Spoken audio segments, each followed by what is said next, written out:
Rising sun glints off razor wire, steel, and sweat. Our hero Marcus Kane struggles to his feet, throws a ragged salute to his fallen team, and wipes blood from his eyes. Their deaths weigh heavily on his mind, fueling his hunt for vengeance. But this brutal ambush has taken its toll, and he's weak from loss and wounds. As he stumbles forward, something catches his eye. A glint of metal beneath a pile of trash. It's a small shard, almost at the edge of perception, but there's something powerful about it, and Marcus feels compelled to pick it up. Then he hears a voice. His mind may be playing tricks on him. It sounds ancient and otherworldly. It's as if he gives it his word. The shard will make him a weapon of unmatched power. It will give him everything he needs to finish the job he started. But the price, oh, the price is steep. The voice fades and Marcus is left alone with the shard, torn between his desire for revenge and the uneasy feeling that he's just made a terrible mistake. We open on a brutal, bloody battle, bodies piled high on both sides. Marcus fights like a man possessed, tearing through the enemy ranks. There's no finesse to his movements, only raw strength and unbridled rage. He breaks bones, tears muscles, and sends shivers of pure terror down spines.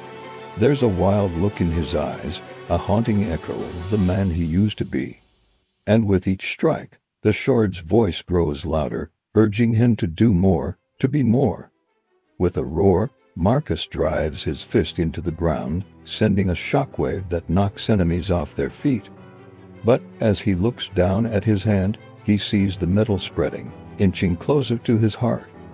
The shard is taking its toll, warping him, changing him. He collapses to his knees, overwhelmed by the pain. Voices of his fallen comrades echo in his ears, pleading with him to stop. He can't keep going like this. But the more he fights, the more power he has, and he won't stop until he's avenged his team. With a guttural scream, he throws himself back into the fray, ignoring the agony in his bones, the burning in his veins. This isn't a fight anymore. This is a massacre. We see flashbacks of happier times, glimpses of Marcus with his team, laughing, joking, training, fighting side by side. These memories, these emotions, they're his humanity. They're what makes him who he is. But the shard doesn't want that. It feeds on his pain, twists his memories into weapons, and turns his blood to ice. The shard's whispers become commands, demanding obedience, demanding more power. And Marcus, caught in the throes of his grief, can't bring himself to say no. His vision blurs. He can feel the metal spreading, consuming him.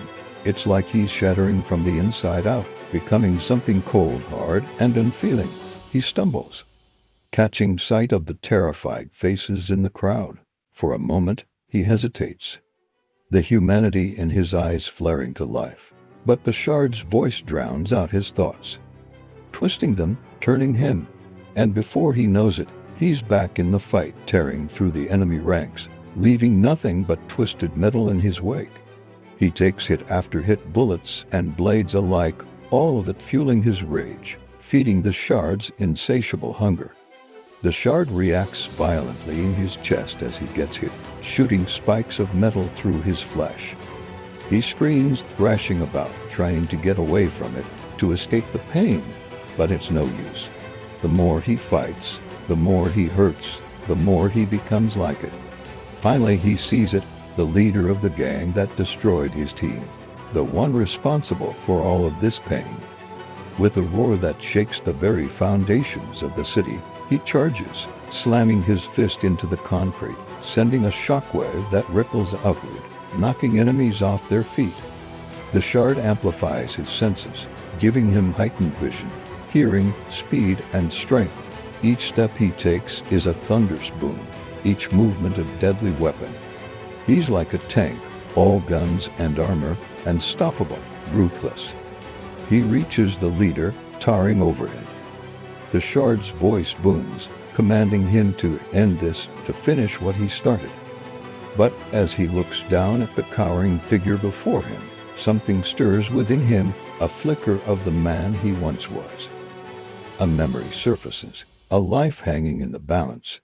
He sees himself, younger, less jaded, standing over this same man, giving him a chance, choosing mercy instead of retribution. He could have ended it then, but he didn't. And now he's reaping the consequences. The shard hisses, furious, demanding obedience. But as he looks at the man in front of him, he sees not an enemy, but a reminder of his own humanity. It's a brief moment of clarity, a fleeting vision of the man he used to be. But the shard doesn't want that. It feeds on his pain, twisting his memories, turning his blood to ice. With a deafening roar, he brings his fist down, ending it all in a single, brutal blow. But as the dust settles and the silence descends, he's left alone with the weight of his actions, the echoes of his team's laughter ringing in his ears. He looks down at his hands, now fully metal, the shard's power coursing through him, and he knows he's changed. He's crossed a line from which there's no return. The shards of metal embedded in his skin lock him in place, turning him into a statue of vengeance. He's trapped, unable to move, unable to speak, unable to feel. He can't even cry. His eyes glow red, burning bright against the cold, hard metal. He's a hollow shell of his former self, a grim monument to loss and grief. As the camera pans away, we hear a child's voice breaking the silence. She looks up at the giant metal statue, her eyes wide with wonder. "Thank you," she says softly, unaware of the silent scream echoing within the metal giant's chest. He wants to respond, but no sound comes out. All he can do is watch as she runs away, her laughter carried on the wind, a cruel reminder of all that he's lost. He sees her parents, their faces etched with worry. He wants to reassure them, but he can't. All he can do is stand there, a silent sentinel, a metal god among men. He feels the wind whipping past him, the sun beating down on his cold, hard shell. He's alone, utterly alone, trapped in his own personal hell, a prisoner of his own making. He looks up at the sky, searching for a way out, a glimmer of hope, anything to ease the burden he carries. But there's nothing.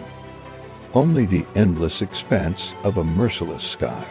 The silence is deafening, broken only by the faint echo of his own breathing, distorted, metallic, inhuman. He's become the very thing he swore to destroy, a soulless machine of vengeance. He tries to move, to shake off the lethargy, but it's no use. The shard's power is draining his life force, locking his body in place, turning him into a living tomb. He closes his eyes, willing himself to break free, to reclaim the life that's slipping through his fingers. But he can't. He's lost. He feels the weight of the world pressing down on him, the burden of his choices crashing down like a tidal wave. He's drowning in the depths of his own despair, trapped in a metal coffin of his own design. And as the darkness envelops him, he knows he may never escape. He may be doomed to wander the earth as a lonely, soulless metal being for eternity.